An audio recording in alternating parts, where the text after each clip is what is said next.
Hello, everyone. We are excited to welcome all of you to the webinar about Ukrainian IT industry during the war. This webinar was initiated by Entrepreneurship and Export Promotion Office, Civita, Usaid, IT Ukraine Association, and the Norwegian-Ukrainian Chamber of Commerce. My name is Natalia Shovel, and I represent the Norwegian-Ukrainian Chamber of Commerce.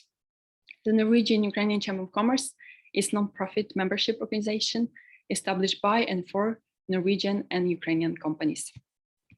Some practicalities before we begin. If you have any questions, please send them in the chat, and our speakers will answer them during the event. Also, please keep your microphones on mute. 3 months ago today, Ukraine was invaded by the Russian Federation. The war has had devastating effects on the Ukrainian economy and as well as global supply chains. Despite this, the Ukrainian IT industry keeps working, attracting regular foreign earnings to the state budget and helping to reduce the financial impact of the war. Today at the webinar, we will talk about the current situation of the Ukrainian IT industry and how Ukrainian IT companies are carrying out their operations and service delivery during the war. I would like to introduce Konstantin Vasyuk, Executive Director of IT Ukraine Association. Konstantin will give a short introduction to the IT industry during the war and will introduce the IT Export Alliance. Please, Konstantin, the screen is yours. Thank you, Natalia. Good morning, everyone. Ladies and gentlemen, participants, welcome to the webinar Ukrainian IT industry during the war. And of course, thank you for joining us. Usaid, Norwegian-Ukrainian Chamber of Commerce, EEPO, Civita. Thank you, partners, for your support and your efforts in co-organizing this event. It is with pleasure that I will present the data on the Ukrainian tech industry and its business activity during the war and the IT Exports Alliance to give you a good feel of all composite features of the industry. To start with, Ukraine has become a global tech powerhouse due to its strong scientific and technical foundation. It's very famous, and particularly in the STM disciplines. In regards to the remote workforce and digital operations that have become a top priority for the businesses due to the post-pandemic paradigm, it's apparent that Ukraine is operating very well. And Ukraine's IT sector has been continuously growing by an average of 27% annually. And according to the results of previous year, the industry provides almost $7 billion of the income to the economy of Ukraine. And however, during the first quarter of 2022, the IT industry contributed record high $2 billion of export income in wartime. So a similar figure, by the way, for this period was 1.44 billion. And of course, Ukraine is largely beneficial. It's one of Europe's largest tech talent pools with good technical education, is cost effective and provides extensive expertise. Having remote staff in Ukraine is far less expensive than recruiting the same team in the US or Europe, of course, especially given the favorable taxation conditions and special regime. To support the effectiveness and distinguished quality of this great tech community, to keep an ongoing dialogue with the government and to assist companies in their progress, IT Ukraine was established in 2004. Today, being the largest professional association of Ukrainian service and product companies, our mission has always been to provide favorable condition for the sustainable development of the tech sector. Now we represent more than 110 organizations and more than 77,000 of IT specialists in such areas as government international relations, education, PR, and corporate social responsibility. Of course, we have strong government relation expertise, and now in this very challenging time, we support our industry together with the government. We have been providing various additional opportunities for our members and on a daily basis. But in this day and this age, since Russia invaded Ukraine, we both have been contributing to the industry and providing centralized support to our army and our people. Ukraine's IT industry being the third largest in the country's export, as I already mentioned, and has managed not only to maintain its operation activities, but also to actively support the armed forces of Ukraine and the government. Let me give you an example. During all this time, the companies participating in our research have transferred more than billion hryvnias to charitable foundations and on various humanitarian purposes. And if we just start counting the special equipment like helmets, bulletproof vests, drones, Starlinks, laptops, etc., it's thousands of devices and pieces. And we have just continue. We just keep on doing this, and we supply this support to our armed forces each day. For the IT industry, people, are the top priority. So consequently, companies spend millions of dollars and make huge efforts to support the army and humanitarian projects.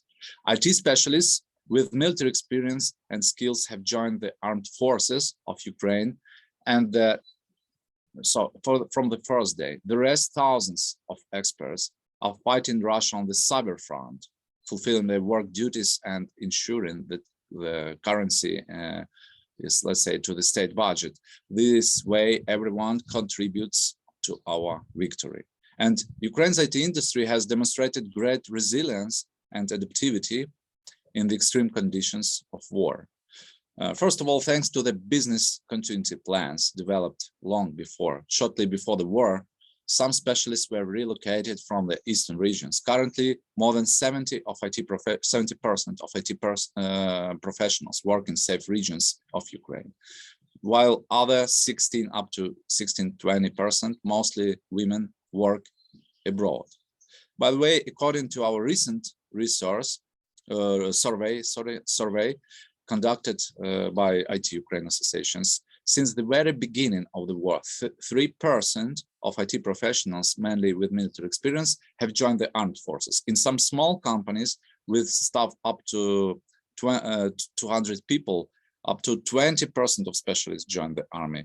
Still, 9% of IT experts are highly motivated in the fight at the informational front, in the field of state cybersecurity and supporting governmental projects. At the same time, there are companies focused on cybersecurity where almost 100% of specialists work for the cyber forces right now. Of course, it's a small part, but such companies exist. While war is still ongoing, we definitely can speak a lot about cybersecurity projects and activities. So nevertheless, it's certainly in this area we have expertise and a lot of projects, but not only in cyber tech. On this slide, you can see a great variety of industries in which IT companies operate. It's fintech, banking, e-commerce, healthcare, automotive, logistics, and others. But it's not a full list because reasonably everything can be presented on a single slide, and our expertise much more wider. The business clients of Ukrainian tech are from both the private and public sectors. Consumer services for production and business process automation in miscellaneous spheres of the economy. So during the last years, the industry has been showing continuous stable growth recognized by the global ratings. And so according to the outsourcing journal, for example, Ukraine is the #1 digital technology and IT outsourcing destination in Central and Eastern Europe. A few other valuable recognitions are visualized on this slide, but it's quite impossible to mention each and every ranking and achievements here, because indeed the achievements of Ukrainianity industry are already significant, and we're proud of it. Ukraine is the hospitable home for more than 100 R&D centers owned by world-famous technology companies like Google, Samsung, Huawei, Microsoft, Wargaming, and others. Most of these companies, by the way, just starting or stopped already business with Russia. And by the way, we also fight for this. We have some information support and some actions to inform people not to support this regime and instead support Ukraine.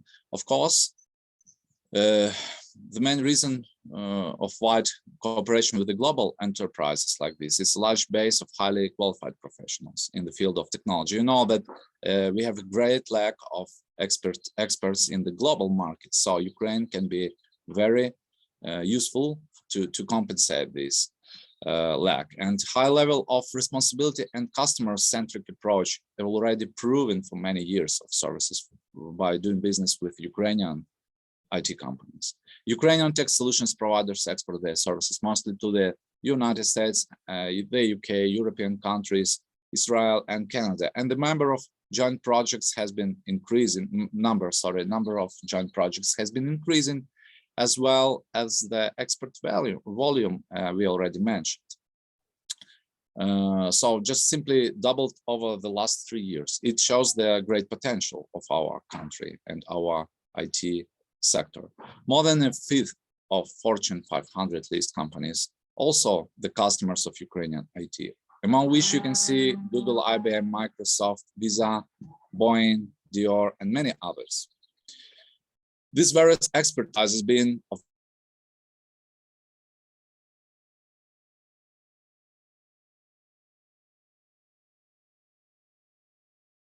Konstantin, we can't hear you. Something happened. Is it just us or? No, I think it's something happened in, just we'll check this. Just a moment. You know, it always happens when you don't expect it to happen, right? Isn't it? Anyways, while Konstantin is off and is restoring his internet connection, I'll probably continue his pitch, saying that indeed, Ukrainian IT companies provide their services to lots of companies, customers from all over the world. These various enterprises you are seeing on the slide right now, they are different volumes and different industries, but they are united by demanding the high standards and requirements to their partners. And all these requirements and queries are always met by Ukrainian IT representatives. Since Russia attacked Ukraine, most of the clients have been supporting Ukrainian providers they had previously worked with. One such vivid example of support has been their stopping doing business with Russia, and we are grateful for this. Some of those cases were widely highlighted by the media, some of them were discussed in public, but every step and every such action is important and necessary for the war to end. Additionally, hi Konstantin, while you had some, yes, some interruptions. I have some lost connection, sorry, but it's technical issue. So will you continue or I can continue?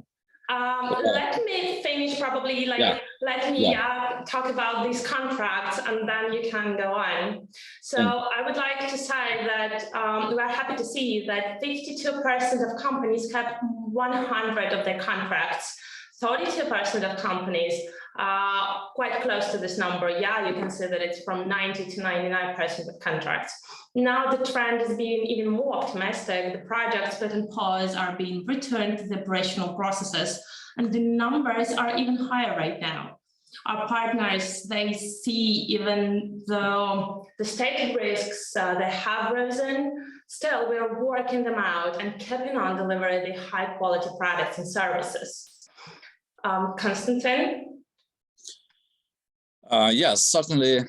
By the way, there are always concerns that have been before war, and they will be there during after it. But it's important that you are aware of them. So I will address them depending to their relevance. I've heard that people are worried about the internet connection. You just already saw that I just switched off for some period, yeah. And of course, sometimes it can happen. It can be so like this.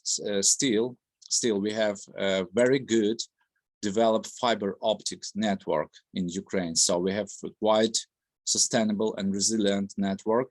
And since the beginning of the war, we haven't met any serious difficulties with the internet connections. Of course, we have exactly some support from Elon Musk's Starlink satellites, and it was delivered to Ukraine more than 10,000 systems by Starlink, and now they work in different locations for different organizations. Still, we have, including IT companies, which have applied for such equipment or purchased it directly.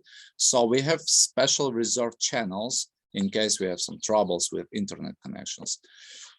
So, and I think stability-wise, it doesn't make sense to engage with Ukrainian business that fails. We can provide a list of reliable companies who will fulfill your list of requirements with ease, and they will do that because they are reliable, and they're reliable because they have been doing it for years. What challenged, though, are the surrounding circumstances, and I think that we have adopted to this case. Now we're working normally, absolutely normally, and figures speaks themselves. With that, I would like to underline once more the importance of your continuous support expressed through the projects implemented with Ukrainian tech providers existing on you, and Ukrainian companies are ready for business and are ready for you. Therefore, we encourage you to cooperate with them. And on this note, I would like to finally present Union. Union is the first Ukrainian initiative that aims to establish solid alliances and assist them in entering new markets to deliver high-quality services beyond the national borders. 15 highly efficient product and service providers have been offering their services in verticals such as e-commerce, retail, automotive and manufacturing, finance, logistics and supply chain, and healthcare. Thus, they have been divided into groups to unite their specialization and expertise. The Cossacks group provides a range of digitization services from the basis like business process automation, next to the digitalization of the operation level, customer operation, etc. So let me just go through some members of the alliance very briefly. So it's in alphabetical order. Alva Commerce company provides services and solutions in e-commerce and digital transformation areas. We are an official Adobe Magento partner.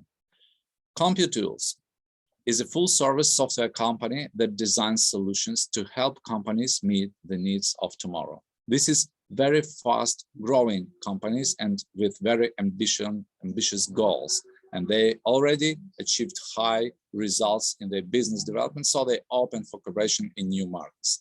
Mobimil provides full cycle of software development with deep domain expertise in finance, agricultural sectors, and business process automation. Toucan Solutions is a team of software developers and experts focused on consulting, development, and implementing innovations in supply chain management. Very important part of the business today. Inbase from Duet Group has more than 20 years of experience in implementing projects of any level of complexity, from system solutions for small and medium businesses to highly intricate information system on a national scale. So please take a look to Inbase. Luxury Lagoon Group can consult, brainstorm, and develop innovative solutions to solve specific challenges of clients' side. Thanks to a wide range of expertise, they can stick their heads together and deliver the most sophisticated solutions, starting from business analysis, web and mobile development, to big data, AI, ML, power application, and etc. So, of course, AR and VR development as well.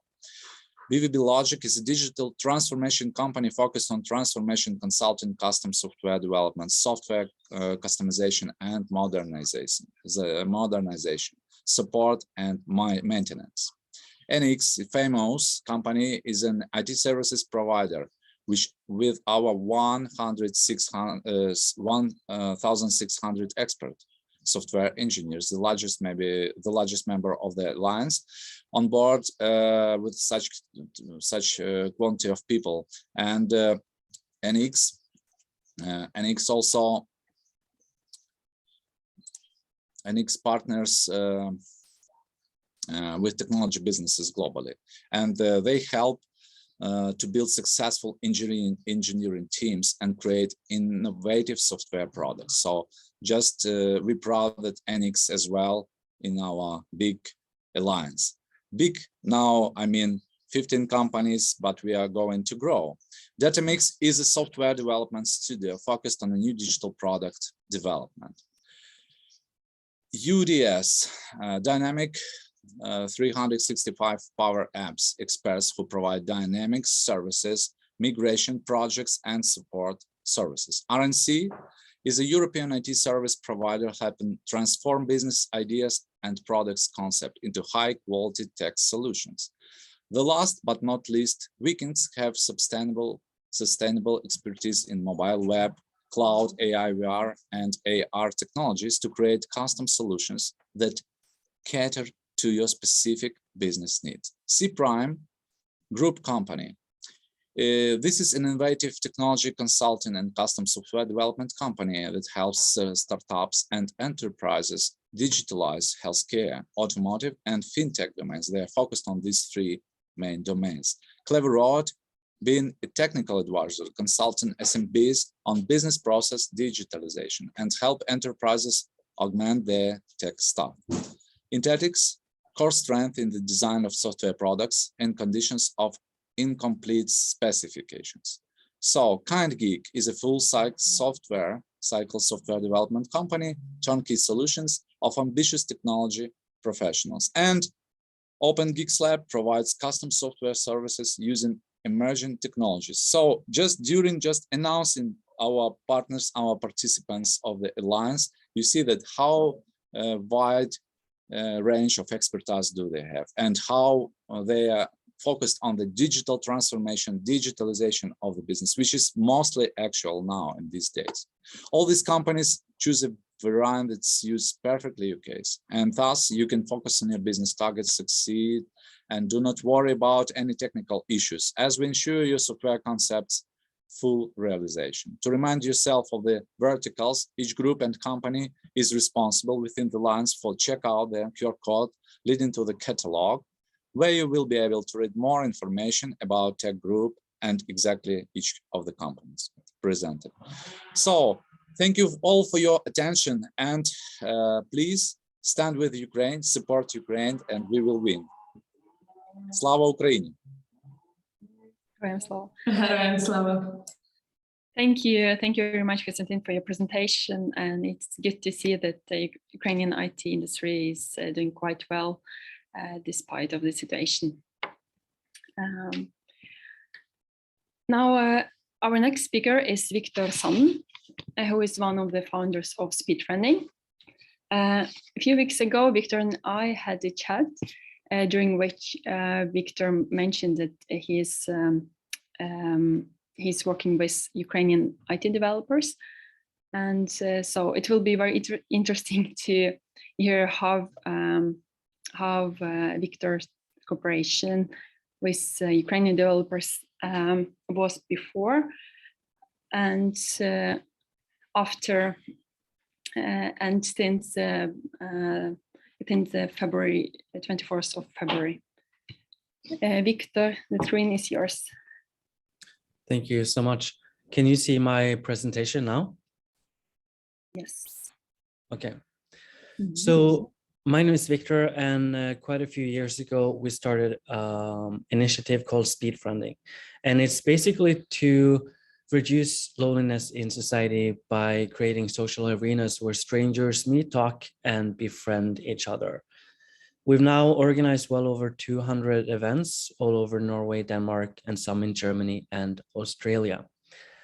And then, as you know, the pandemic hit, and we, as a lot of other businesses, had to pivot into the digital sphere. But we did not have any expertise on the digital field, so we started exploring Upwork and had quite a few interviews and research connected to finding someone to work together with.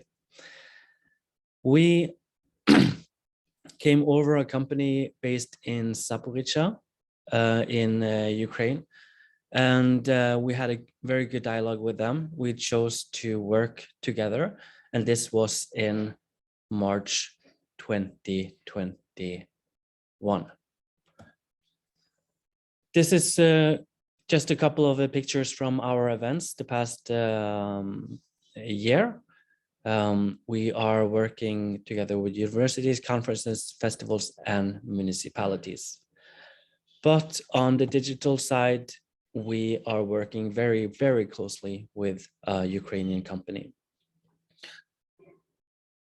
So from March 2021, we've had daily meetings with these project managers and the manager in this company. We've had running dialogue on a WhatsApp group, and it's been a very fun and lighthearted means of connection. They've always been very focused on finding solutions to our questions, our doubts, our always changing mindset, and they have been a very good partner in this. Sometimes I also feel that we have maybe we have these meetings every day at 30 and 30, and at times it feels like we're talking more with project managers in Ukraine that we do with our siblings and family back in Norway. So over the last year, we've bonded and befriended quite a bit. Our project manager got pregnant and went into maternity leave, and then our main contact point was the manager of this company. And then just a couple of weeks later, the war broke out. And I remember the conversations before the war and them kind of downplaying it, saying that we're used to it. It's Russia, it's political pressure, but still you listen to the gloomy speeches of Putin and you heard the things that you can't really backpedal on. And still, while you feared the worst could happen, when it actually happened on in February, it took us by surprise. So the daily meetings and contacts with the Ukrainian companies not anymore as fun and light as before, but we do have daily conversations with them on Zoom, and we have conversations with them on WhatsApp. They answer us within minutes. And I have a background from the army in Norway, and I kind of am just waiting for them to say we have to put down our laptops because we have to go fight the Russians. But it seems like they found their way to fight the Russians from their laptops, from their offices, both directly, but also indirectly by working and building a business and contributing to the army and the government. And from having a focus only on development of the app, we also have a focus on each other, trying to be there for each other. And I've honestly invited everyone to Norway if they wanted to come. But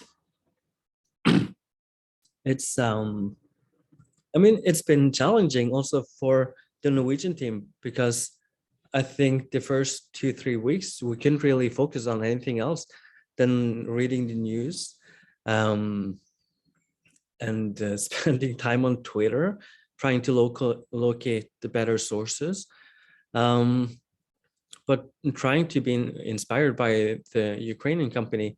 We also see that if we can build a good, strong company, we can also contribute more than we have so far. Because we've been in a tight economic situation due to the pandemic. And in Ukraine, the company we're working with, they've been relocated from cities like Kharkiv and Sumy, as you can read here, and also from Zaporizhzhia to more safer cities, but they're not really safe, are they? And some have left Ukraine, as the project manager that was on maternity leave. But then again, once she came to Belgium, she started working again, and now we have daily meetings from Monday to Thursday.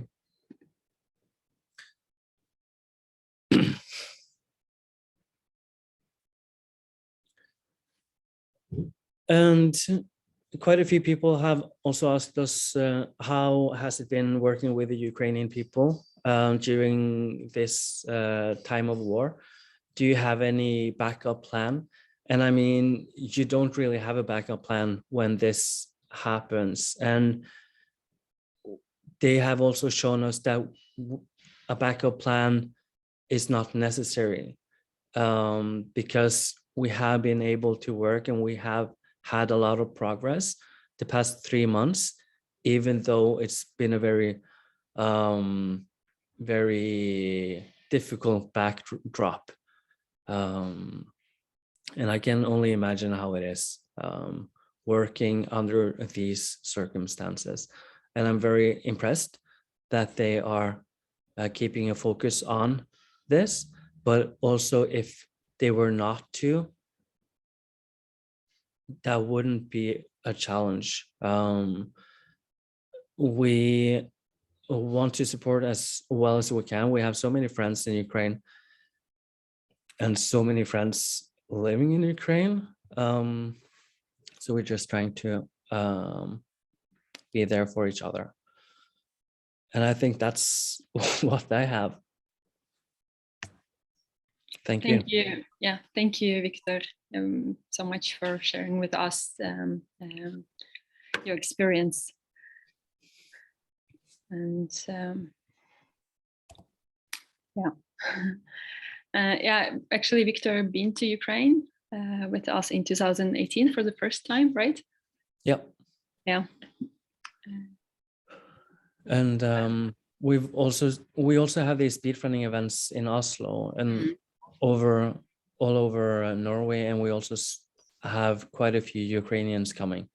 And yeah, I'm impressed by how fast they're connecting with Norwegians or other foreigners in Norway at our events, and they're very proactive.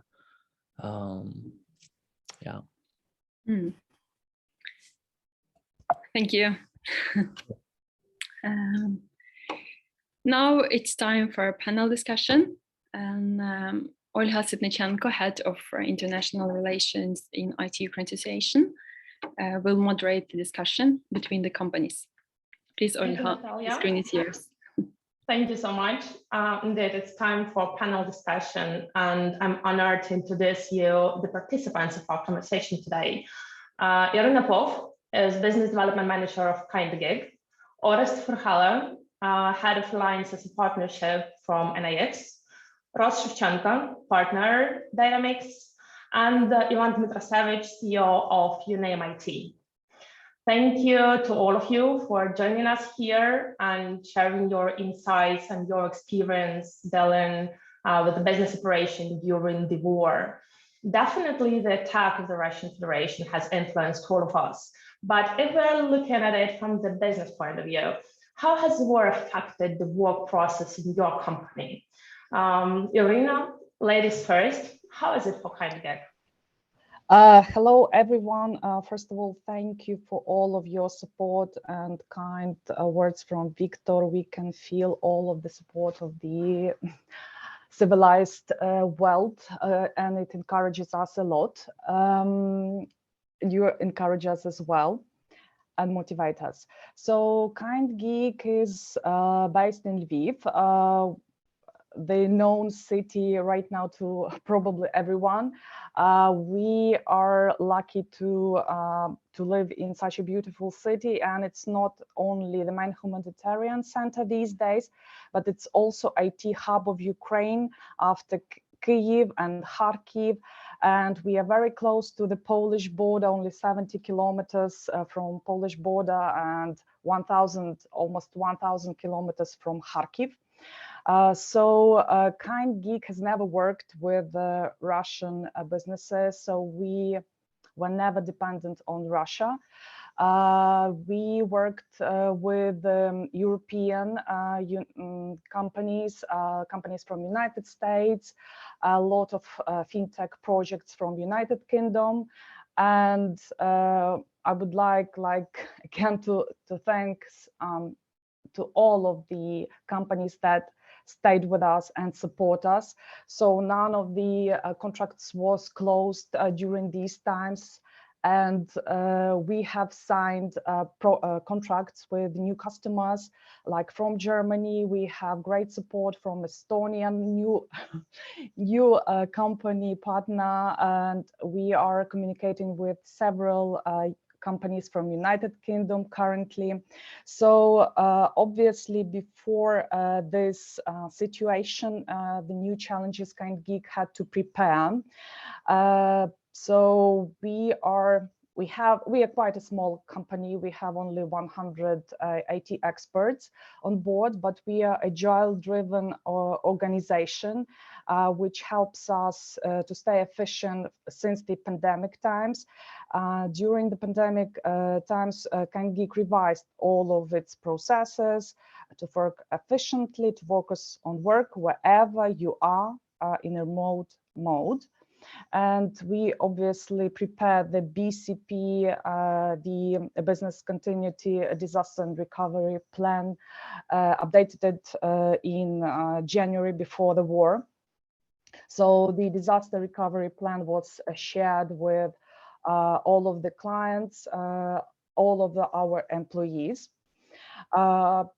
Obviously, like for any, I would say, any company, Ukrainian company, safety of our employees, not only physical, but mental as well, is the highest priority for us.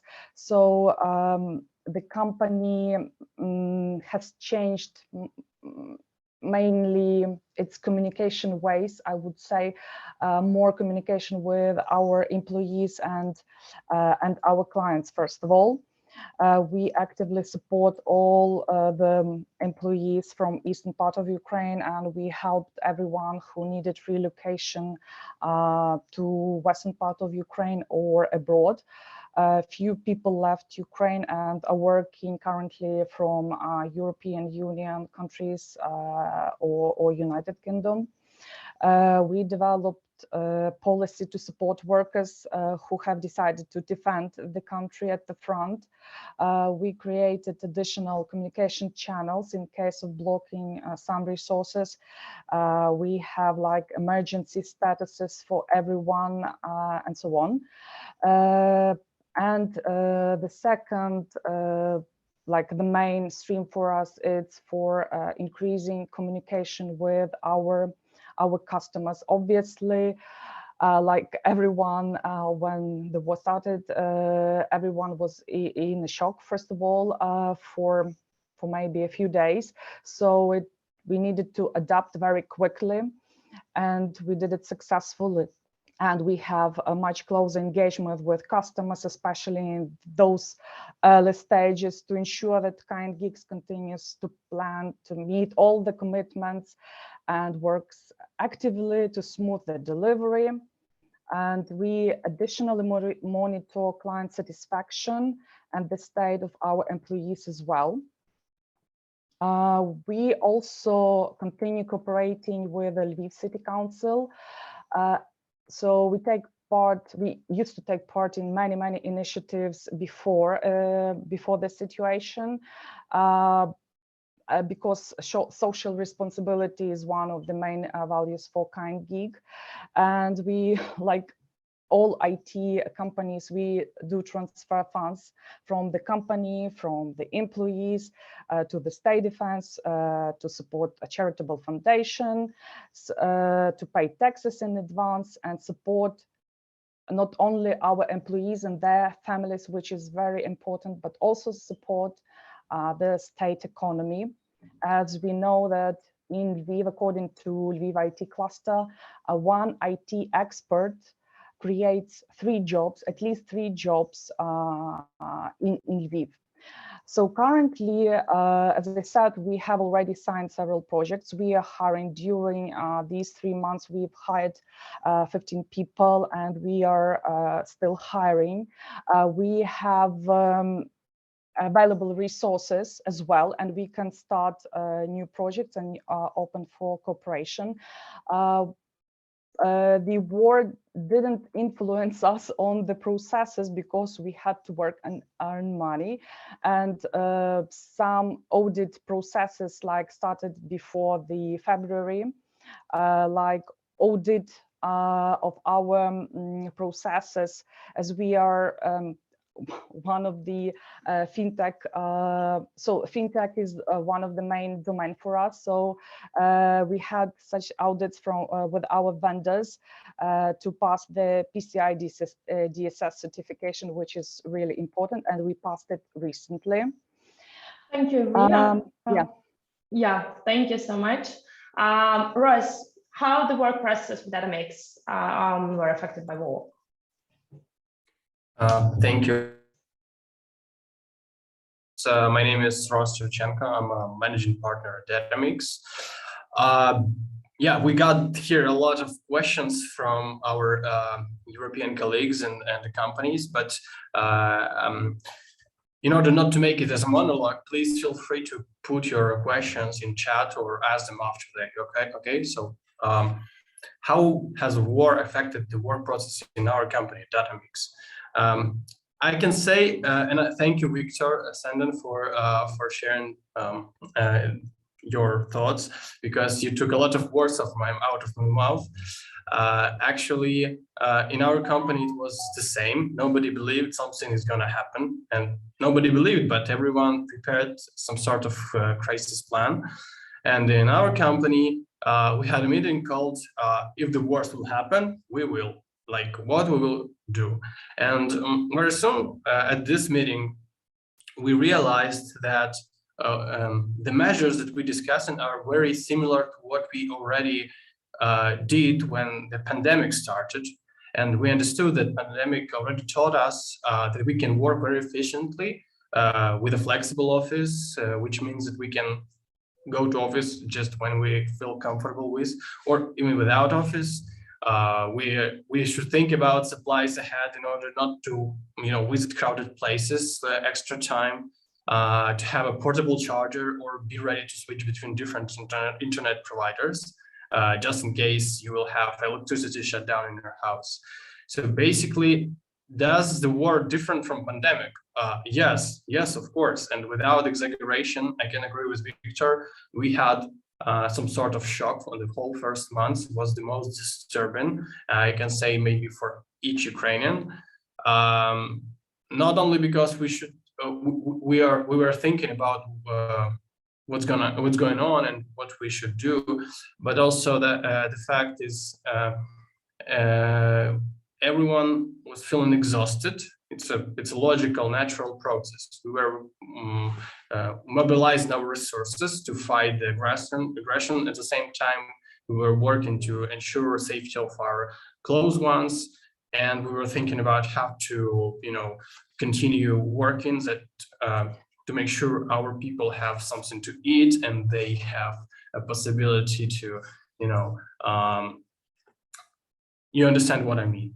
So basically, we were exhausted and very quite focused on what's going on in the first week. But after we came over it, after we seen the success of our army at the front, and Konstantin mentioned it, that like 70% of Ukrainian IT experts are working from the safe territory. How does it possible? It is possible because Ukraine is, first of all, it's a big country. It is usually compared on these images, like you see the courage, like Ukraine is a small country compared to Russia, but Ukraine is bigger than most European countries. And when we say that IT experts are moving from central or eastern Ukraine to western Ukraine, they pass like over 2,000 kilometers sometimes. And considering the fact our army has a great success right now, there are more and more safe territories on Ukraine in which you can work safely. And coming back to the question, if the war is different from pandemic, of course it is. There are many factors that make it different, but in terms of work process, as I said, being ready that somebody from your team will not be present on the status meeting, or they might lose the internet connection. We may have some extra unexpected event. We already been ready to it, and we saw that we can, continue working as we used to, normally. So I can say you're absolutely correct that people are keep on working. Thank you so much, and it's great to know that you're keep on doing your business, as most of the tech companies in Ukraine are. Indeed, Ukrainian resilience has been widely discussed lately, and businesses all over the world, they wonder how is it possible to work under these circumstances. So if we are talking about the challenges of the war that the war brought to your companies, Orest, how is it for NIX? What challenges has NIX faced these days? Thanks for this question, Olga. So the main question and the main challenge we have faced is the safety of our people. And what I mean by that, NIX is a company of 1,800 associates. And before the war, we had a lot of operations in Kyiv, in Kharkiv, in Dnipro. And actually the contractors of NIX, they were distributed among 22 regions of Ukraine. So the first point for us was to make sure our people are safe. And therefore, we started the relocation program, and the company allocated big portion of funds into relocation fund dedicated to those people who will be moving from one region to another and will need some financial aid, financial support. That's first point, because a lot of people were moving on their own, by car, with the whole family, with pets, and they were coming first of all to our office in Lviv. So it became a shelter for those people relocating. And for first 2 or actually 3 weeks of the war, we were sending also together with other IT companies, with local IT cluster, buses to Kharkiv, to Kyiv, just to provide this possibility for people, for their family members to get into this bus in Kyiv and come safely to Lviv. That was the first stage, and I completely agree with colleagues that first 3 weeks, first months was the hottest period because we needed to set up this safety. And now when it's done, when most of people have relocated, the next phase for us was relocating our female associates or those men who are having 3 or more children or other reasons to leave Ukraine in the wartime, helping them relocate further to European Union and to the countries they choose. So currently we have 600 people relocated internally within Ukraine, and we have 150 people who are outside of Ukraine working for NIX. Thank you so much. That's briefly it. Thank you. Ivan, what about UnameIT? How are you guys working? Thank you. Totally agree with Orest that in the first days, first weeks, we had much issues of getting our teams to safety place and their families. So it took much efforts from the company side. As well, we had this switch of office spaces to hosting places for the people who moved. And yeah, first few weeks, it was very active part in this. Another point what we faced is that this war has very different dimensions. So not only physical acts on the front line, but as well on informational field. So Russia is using very different instruments and propaganda and fake information. And this is where we had to work both within our company to keep our team with reliable information, with official sources, as well as our countries. So we started more regular communication with our customers, but as well provided them reliable resources which highlighted the actual situation on the front and in economics of Ukraine and IT market talents. So this was another field where we had to fight and still continue doing this. Thank you so much. Thank you, Ivan. Talking about challenges, I can't help but mention the risk, right? As Konstantin said, certainly there are always concerns, but it is important that you're aware of them. So let's talk about them. I have personally heard of people worrying about our connectivity, but you must remember that Ukraine is a country with over 600,000 square kilometers. The territory is equipped with all needed facilities and even more. The following questions are always about the data protection. So Russ, what measures has DataMix taken for securing data? How are you fulfilling the obligations of foreign clients during the war? Yeah, it's a nice question, and it always coming up when we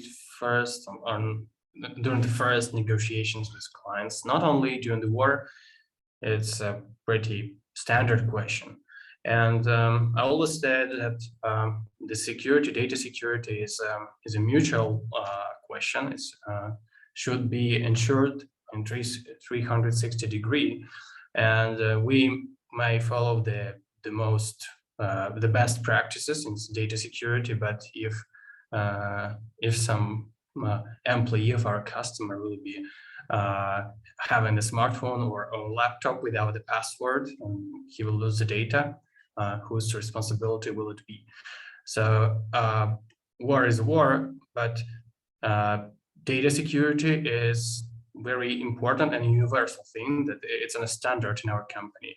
And in fact, if you think about it, the risk of losing your data during the war, when you outsource your project, of course, is more or less the same like in the peaceful time, because airstrike will not steal your data, but hacker or breaching your security system will. So that we have some standards and we keep following them right now. So what we are doing at DataMix, we restrict access to our servers. First of all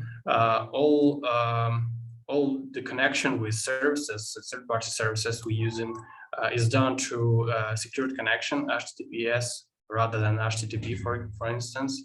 We encrypt personal data, which we store in our databases, and we also using several anti-DDoS instruments to be sure that our servers won't be attacked by hackers.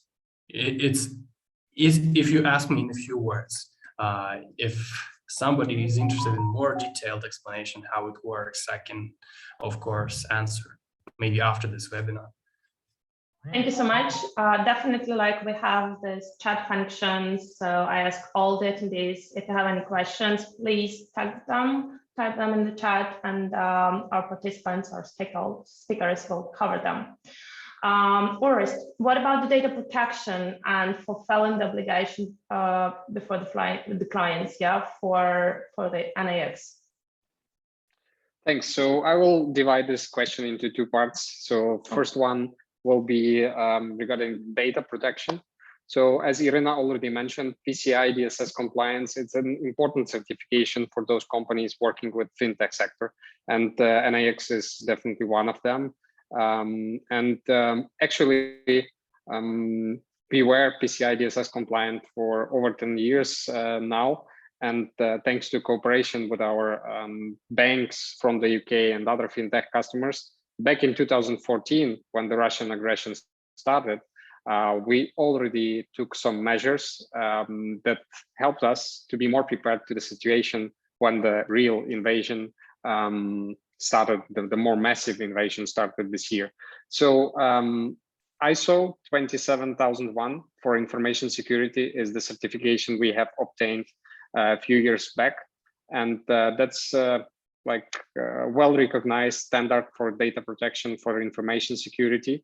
And it ensures our customers that we have all the best practices in place. Also, data and analytics is an important part of our portfolio of services to customers. And just last year, we obtained a data and analytics competency from AWS, recognizing not only the internal capabilities of NAX, but also the services we are able to provide to our customers. Therefore, I must say that all the measures were implemented beforehand. And when the active phase of the war started, we definitely got much more inquiries and much more requests to explain what we have in place. So the main challenge was to be able to communicate as quickly as possible and to explain to the customers that we have all the practices, and not only NAX, I think most of the Ukrainian companies have those best practices for data protection in place. And it's still safe to work with Ukrainian IT and software development companies, even in times of war. And the second portion of the question regarding fulfilling the obligations, I would explain it simply. When you have a team that has been working for many years, for NAX, it's 20 years of history. That's the team which has overcome a lot of challenges. So the financial crisis, the revolution of dignity, and then the pandemics. So you just rely on the team, and what we see as the internal surveys show, the level of service delivery at NAX is around 95% at this point. So our customers are pretty satisfied with this high rate, and as another recognition of this service delivery is that we are getting more projects from our existing customer base now than before the war. So that's the way the companies, our customers, they support us with action. They do suggest NAX to take new projects. Thanks. Thank you so much. Thank you for covering such an important question. I know for sure that data security has always been the focus of Ukrainian companies as well as the people. In the first day of the war, yes, tough relocation was the first priority employers took care of to ensure a safe environment, or a relatively safe environment. But what about the incentive of the employees? How are they willing to continue to work in the new circumstances? Ivan, how do you motivate your employees these days? I would like to say not only from perspective of UnameIT, but from other companies, our partners, friends in Ukraine. So motivation comes from the company values. So different companies use different approaches. Here are several examples. One of the company is actively supporting volunteering actions and donations to the army, and it's totally supported by management, and even time of employees is achieved as work time for this activity. And this keeps team spirit and patriotism at very high level, and increases motivation pretty good. So people keep attracted to the what happening in the country. Of course, a lot of people are facing psychological difficulties. So there are companies who are bringing specialists or making some groups where people can share, discuss, and get psychological help in the states they are facing.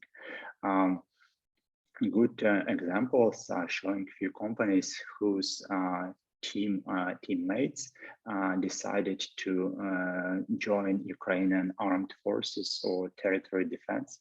So they are keeping their workplaces, still continuing to pay them salary, while the guys are protecting our country on the front line.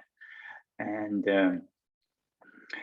another good options, it's old traditional one-to-one meetings and discussions, and keeping contact with your team from day to day. So it works in normal time, and then this time especially, very good effect.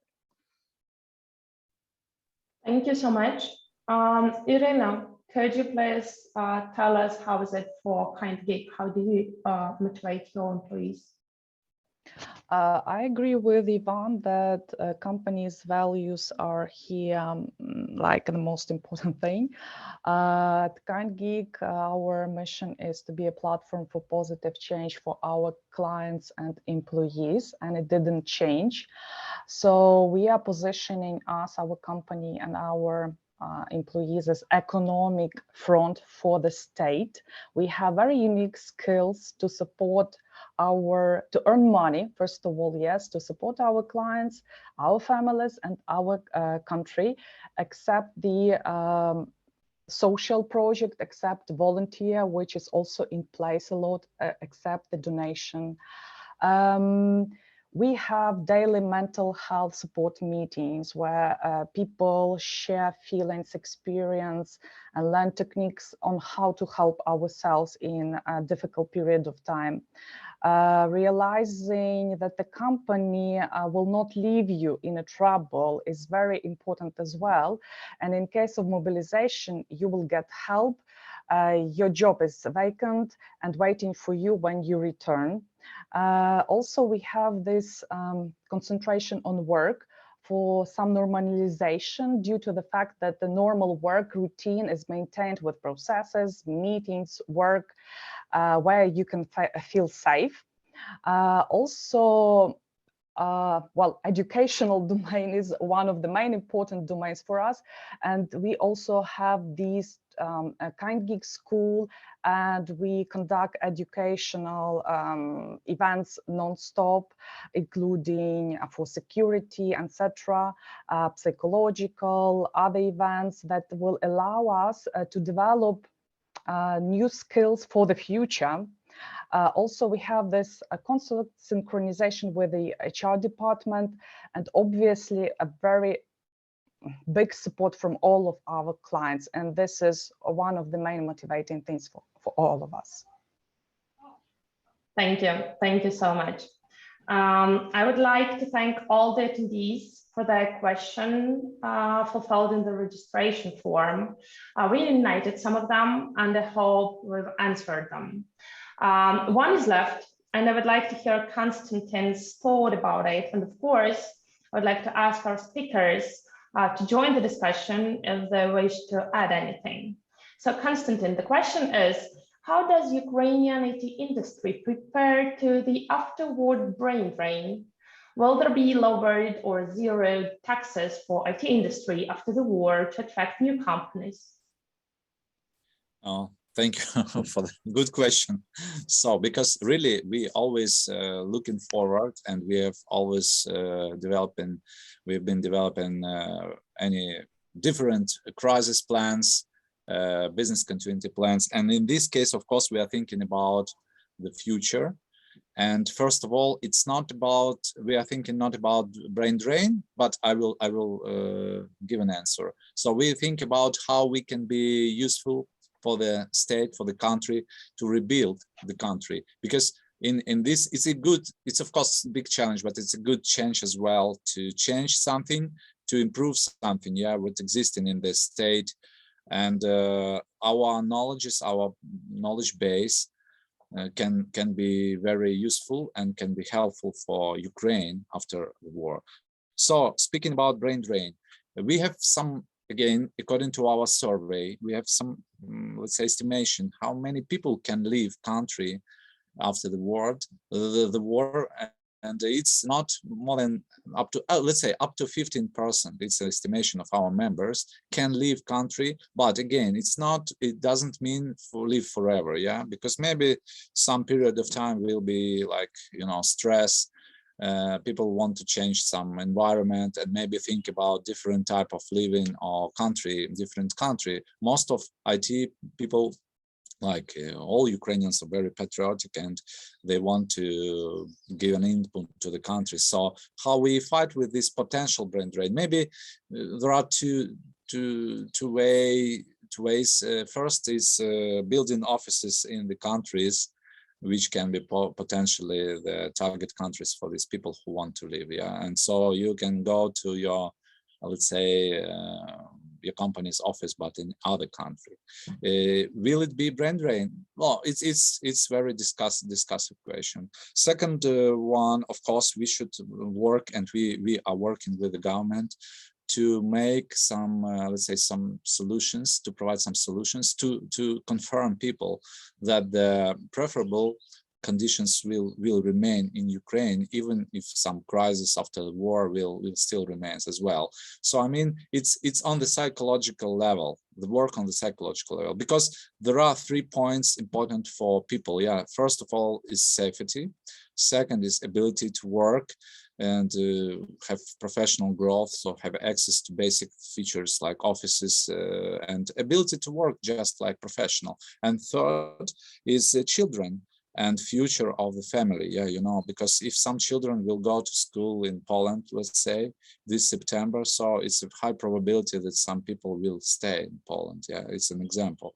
So I think it depends on the situation, how longer, how this war will last and how we will. But company, I know that company and our members as well do a lot of to be like to keep this company culture and to support people in any circumstances. And this gives a lot of, how to say, care to the teams, and it gives a very good trust between people and companies. So maybe it somehow reflects the attitude to the state as well. Yeah, you know, but sometimes, of course, state can make some not popular things, but it doesn't mean that it's critical, because we live in the state of war. So my answer is, we are thinking about how to attract people, how make them stay here, but mostly they do it by themselves. They are quite patriotic and they want to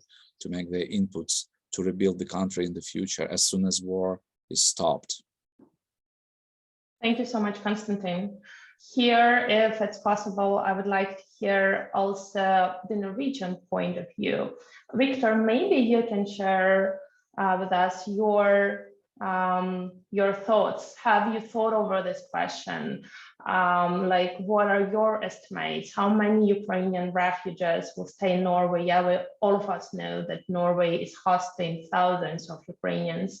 Are there any programs in Norway, either to like to give them jobs and so on, or like the opposite, to help them come back to Ukraine, to their homeland sooner? Thanks. I would agree to a large extent to what Konstantin is saying. I don't really think there will be a big brain drain from Ukraine. Probably quite the opposite. I think most people, most businesses would think, what can I do for Ukraine after the war? And I would think you'll see an influx of people, both Ukrainian coming back, but also foreigners coming to Ukraine, trying to rebuild. Because obviously we can't all help in Ukraine at the moment, but when peace is coming, I'm quite sure a lot of people and a lot of businesses are coming. And in Norway, yes, we do have quite a few Ukrainian refugees coming, but less than we expected. And already they are, some of them going back already. And it's probably due to, even though it's a war, you can go to some areas of Ukraine, go back, and a lot of people are saying they want to contribute. So yeah, I think after the war, you shouldn't really concern about brain drain, but rather trying to facilitate everyone wanting to contribute. Thank you so much, Viktor. We have a question in our chat. Do you have examples of Ukrainian refugees with IT competence who have been employed in Norway during the war or in the finance sector? Would any of participants would like to answer, Ross? And also maybe Viktor or Natalia could add something from their side afterwards. Yeah, I have a question to this person. I unfortunately don't see the name myself, about the reasoning. Do you want to hire these people in your company or help them in some other way?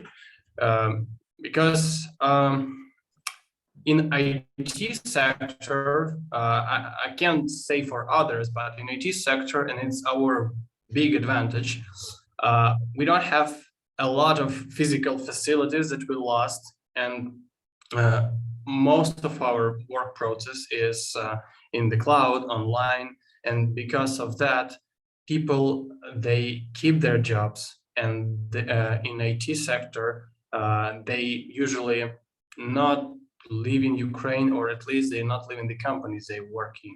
I know a lot of people, my friends, my relatives, that lost everything, including their job, because there is no factory where they worked before, for instance. In IT sector is different, and I got such questions not so long ago from people in Finland. They want to hire IT specialists from Ukraine that immigrated to Finland, but unfortunately, I really think it will be hard to find such people. If you work in IT sector, you probably have, if you're a decent specialist, you probably still work in the company where you worked before, even if you moved outside. Yeah, so. Yeah, thank you so much. I absolutely, like from my side, I can agree with you totally, yes, because we have lots of people relocated abroad, but they keep on working for Ukrainian companies. So of course, we encourage international businesses to work with Ukrainian tech companies, and not only tech companies, but like with Ukrainian companies that pay taxes to Ukraine, yet to rebuild the country afterwards. So thank you to all of you. We do not have any other questions in the chat, and I believe we are a little bit run out of time. So Natalia, I would give the floor back to you so we can hear some closing remarks and finish the webinar. Thank you all the participants. Thank you all the speakers for your insights. It was very interesting. Thank you. Thank you, Olga. I think you're representative of the companies. And I just want to add some information to the last question. Yeah, of course, there are some Ukrainian IT specialists in Norway right now, especially those who are working for Norwegian IT companies, but not there are not many of them. And I know that our members, also Norwegian members, told us that they invited their Ukrainian IT developers to Norway before the war and after the war started, but many of them didn't want to leave the country, Ukraine. So this is actually, yeah, the answer to your question. Yeah, Natalia, I wanted to add that I have a friend in it's not Norway, it's Sweden, right? But my friend, he invited Ukrainian family into his house, and what he heard from them, and he's not alone, that Ukrainians say we just need a place to stay until it will finish, and it's different, and I respect that. Yeah, it's true. And it's also I know some Ukrainians IT developers in Norway, and they also say the same. They didn't want to apply for refugee. So yeah, but okay. Now I would like to introduce you to Stefan Eklund, who is the CEO of Coinno.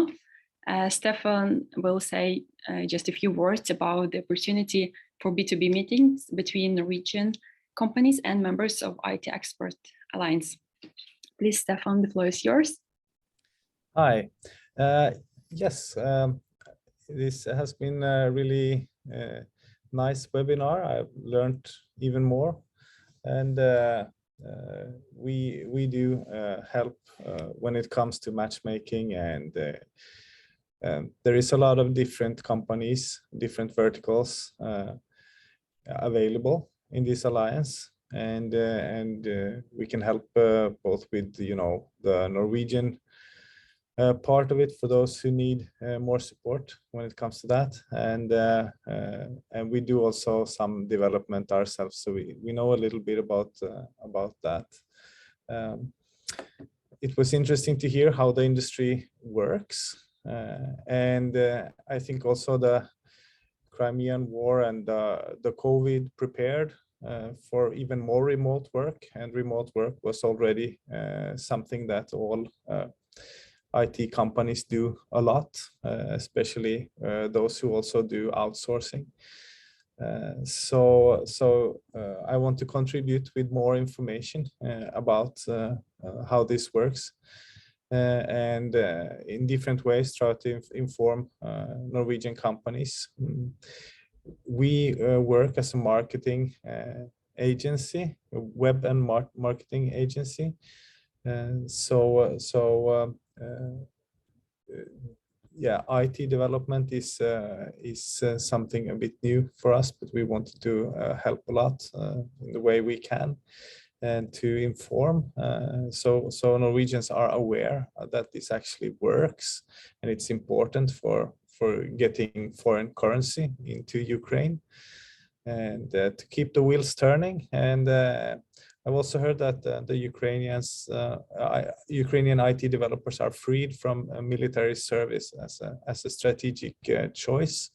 They're not going to be drafted, so they are going to work as IT developers and contribute with currency, and in that sense just keep it running. When this first started, this war, I was actually a bit shocked myself. It's even just looking at it on the news, and yeah, I was shocked. I didn't believe this was going to happen. I thought they were just, having, they wanted to, have some kind of show for the audience at home, and not actually really do something this crazy. I think it's not good for anything or anybody, maybe except dictator. So I'm hoping that I could contribute, and if anybody needs to have a meeting with me, or if there's some way I could help with matchmaking with Ukrainian companies or something else, I'm happy to help. And the organizers will have the contact information, and yeah, so if there's anything I could help, just please contact me. Thank you, Stefan. And well, our final speaker for today of the day is Valeriy Dobrovolskyy, who is an IT sector lead at Usaid's competitive economy program in Ukraine. Valeriy will make some closing remarks for this event. Please, Valeriy. Thank you, Natalia. Greetings, everyone. I see that majority of people remain, and I think it's because the event is one big piece of optimism. I'm surprised myself, as odd as it may seem in current condition. But this really tells us that there is good potential, not just to win the war, but maybe to rebuild the country. I want to go back before I explain who we are, why we are supporting, and what our role is. I want to go back to this question about brain drain, and I like Viktor's comments that we may, become even a country that will have, extra excessive interest in other people coming, because we will have a unique chance to rebuild Ukraine as a new country, not just work on those old industries that were fundament for the country, like agro, like metals, like technology, in fact, but outsourcing technology. But we can, think a little bit about futurism and develop pieces that we will have like an opportunity, a window of opportunity, and can do a leap in several areas. And technology industry, I think, would be key to building the new economy in Ukraine, right? So I'm Valeriy. I represent Usaid Competitive Economy Program. We are organized by United States Agency for International Developments. We are using US taxpayers to do something good in Ukraine, and our role is to support SMEs and startups in Ukraine. So for that, we work with government, with ministries, with regions, authorities, and with private sector directly to do various type of support activities, programs. We work with clusters, we issue grants to companies, we train, we take to trade missions, we establish platforms and digitalization solutions, we provide experts, and we are sponsoring this activity because we think alliances are maybe the pinnacle of what the market development can offer today in Ukraine, where there is more trust with companies. We actually learned from IT because during the war we pivoted ourselves, right? We looked how it works in IT, because IT in Ukraine is the most maybe efficient, the most innovative, modern sector. And we also kind of imposed our BCP plan. We became a distributed team. We're a team of 30, and with a 5-year budget for 40 million on development activities. And to continue doing something valuable, we became a distributed team. We work across cities and even countries, with part of the team still in Ukraine, and we pivoted. So basically we started doing what needs to be done. So we started doing research, because what we see now in Ukraine is that the economy is dispersed, pieces are broken, in between, and to figure out what could be done, how trade can be recompiled, how production can be recompiled, what kind of components which industries require, how logistics should be adjusted, etc. We are doing research, different research activities, but we basically are shooting at the moving target because the situation evolves. We also partner with strong organizations that can deliver, like IT Ukraine, like IT clusters, like Ministry of Digital Transformation in Ukraine. In fact, they are doing the DS Summit right now in Davos, where they will be doing an Apple-style presentation of their up-to-date digitalization solutions to the broader audience globally. And I think the ministry is a good example of what kind of leap is possible in Ukraine, where you install, very innovative solutions with reliable technology, with user-friendly, interfaces and approach quickly, and people start using it massively. So there are, pieces and organizations from which we can, learn and, roll out more things to rebuild. We also work with organizations like Ukrainian Startup Fund. I don't know if you know, 2 years ago, government launched the fund to basically catalyze the startup culture in Ukraine, to develop more IT products, because we have great fundament of IT outsourcing, of universities that produce tech talent, but we also need to think more like how to get more value added and how to locate it in Ukraine.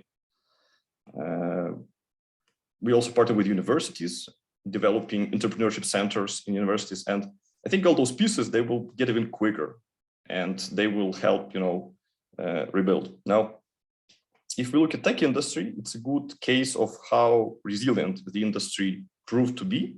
And someone told today that the first, I think it was Viktor, or Stefan, that the first case was COVID, right? The industry rebuilt immediately. Some companies told me they basically relocated into remote format in 1-2 days. They get everything set up. And the clients were surprised and the internet was reliable, right? And people were ready. The second hard lesson learned, but still the war. Companies were preparing, all of them had BCPs, they all imposed, and I heard stories that companies were delivering as they were relocating their people, or as people were, relocating their families from Kyiv to Lviv, and they had a presentation and they delivered well. So this is great, and all in other industries of Ukraine, I think, will be learning from IT companies, from IT people, how to organize yourself and how to continue delivering and working in current conditions. Now, I want to just say a final remark about the Alliance and the philosophy and why we are supporting this activity. So it's a good way to unite a large group of companies. We have 15 companies present here. They are from all regions of Ukraine, and they, somewhat maybe compatible, somewhat maybe competitive, but it's about really trusting each other. It's about collaborating. It's about having the unified approach to target foreign markets, competitive markets, new markets, serve better, have a broader range of solutions possible, maybe share infrastructure, like delivery offices, share market intelligence. And I'm really happy that such a project is possible, because if we look back to Ukraine like 5-10 years ago, I don't think we had enough trust between companies. I don't think we had enough market maturity. We were not mentally and business-wise and other ready to establish more complex structures like the Alliance is. And I think it has a great potential to establish a more stable presence with the foreign markets, to satisfy the client needs there, but also to create a stable inflow of contracts to grow the Alliance, quantitatively and qualitatively. We also launched other pilot alliances in other sectors to test how this model may operate, like in fruit and berries. It's a growing market in Europe, and we have good, potential for that based on our agro. In pet industry, it's a group of 8 companies that have pet products and services and are working at key markets. It's Europe and US, and all of them, seem to be finding their way out on the markets and trying to figure out how to work efficiently. So I do appreciate all the attention and all the discussion that were held today, really reinforcing. This is what I think we need now to look optimistically in the future days. So thank you for that. I'm happy to participate and contribute. Thank you very much, Valeriy, for your closing remarks. And yeah, unfortunately, we have to wrap up. I just would like to say a big thank you to our speakers for their time and for the information that they shared with us today. And also, I want to thank you to all the participants for your good questions and comments as well. So have a nice day, everyone. And good luck, everyone. Thank you. Yeah. Thank you so much. Thank you very much. Bye-bye. Bye-bye.